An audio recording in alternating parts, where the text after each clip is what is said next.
스트레스를 흔히 소리 없는 살인자라 표현합니다.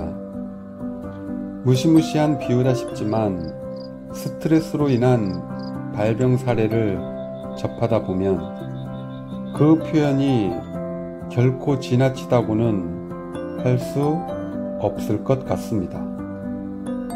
바쁜 현대인에게 스트레스는 큰 골칫거리 중 하나입니다. 어느 의사는 오랜 연구 결과를 바탕으로 현대인의 고질병 중 70%는 스트레스를 조절하는 것만으로도 완치가 가능하다고 말합니다. 소화가 안 된다며 병원을 찾는 사람들을 진단해보면 대부분 신경성 위장병이라고 합니다. 문제는 신경성 위장병의 가장 큰 원인이 스트레스라는 거죠. 속병을 앓던 환자가 시골에 내려가 자연을 벗삼아 지내다 보니 병이 사라지더라는 이야기를 주변에서 종종 듣습니다. 스트레스는 라틴어 스트릭투스 스트링 제레에서 유래된 단어입니다. 무언가를 팽팽하게 잡아당긴다는 의미로 14세기에 이르러 스트레스라는 용어가 사용되기 시작했습니다. 당시에는 고뇌, 억압, 곤란, 역경 등을 가리키는 단어였다고 합니다. 사실 스트레스는 인류의 진화에 지대한 영향을 끼친 긍정적인 생존 능력이었습니다. 주변의 위협으로부터 인간을 지켜주는 강력한 생존 신호였던 거죠. 그러나 지나치면 모자람만 못하다는 말이 있습니다.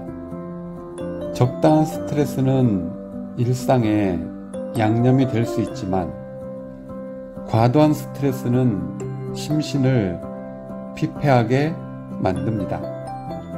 마치 매운 음식이 입맛을 돌게 하지만 지나치면 위장을 망치듯이 말입니다. 스트레스의 주된 증세는 긴장입니다. 지금은 원시 시대와 같은 위협적인 환경이 사라졌음에도 인간에게는 긴장이라는 신체적 반응이 여전히 남아 있습니다. 한때는 생존에 도움이 되었던 것이 이제는 생존을 위협하는 현상이 되어버린 거죠. 과도한 긴장, 지속적인 긴장은 몸과 마음의 건강을 무너뜨립니다. 다행히 우리에게는 자체적으로 긴장을 녹여낼 수 있는 기술이 있습니다. 긴장의 소멸이란 결국 스트레스의 해소를 뜻합니다. 이 기술은 딱히 어렵지 않습니다. 아니, 오히려 너무 쉬워서 처음 접하는 사람들은 의심할 정도입니다. 그러나 그 효과는 참으로 놀랍습니다. 누구나 쉽게 배울 수 있고 반드시 효과를 볼 수 있습니다. 단, 이 기술을 배우고자 하는 사람에게 필요한 것이 있다면 그것은 꾸준함입니다. 무사가 칼을 가는 심정으로 이 기술을 꾸준히 갈고 닦으면 누구나 마음의 고통을 단번에 자르는 강력한 무기를 얻게 될 것입니다. 이 기술은 마음을 다스리는 기술입니다. 요새는 흔히 명상이라고도 합니다. 뭐라고 부르든 이름이 중요한 것은 아닙니다. 실천이 중요하고 체험이 중요합니다.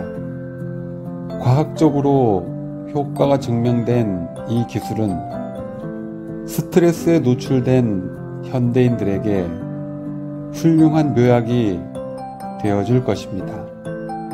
물론 꾸준히 하는 사람에게 한해서 말이죠. 우리는 하루에 몇 번씩 이를 닦고 세수를 합니다. 그런데 정작 내 몸을 부리는 마음은 제대로 돌보지 않습니다. 몸에 묻은 때는 씻으면 됩니다. 그런데 마음에 묻은 때는 어떻게 씻을까요? 마음에 남은 상처는 어떻게 치유할까요? 생각에 뿌리 박힌 부정적인 에너지는 어떻게 몰아낼까요? 일상에서 찾아오는 스트레스를 해소하는 가장 좋은 방법은 무엇일까요? 땅에서 넘어진 자 땅을 딛고 일어나라 는 말이 있습니다. 마음을 다친 자 마음을 딛고 일어나야 합니다. 마음을 다스리는 기술은 어렵지 않습니다. 고요히 앉아 호흡하며 몸과 마음을 그저 바라보세요. 잠시 마음을 바라보며 놓아버릴 수 있을 때 당신은 진정 자유로워질 것입니다. 당신의 마음은 무한합니다.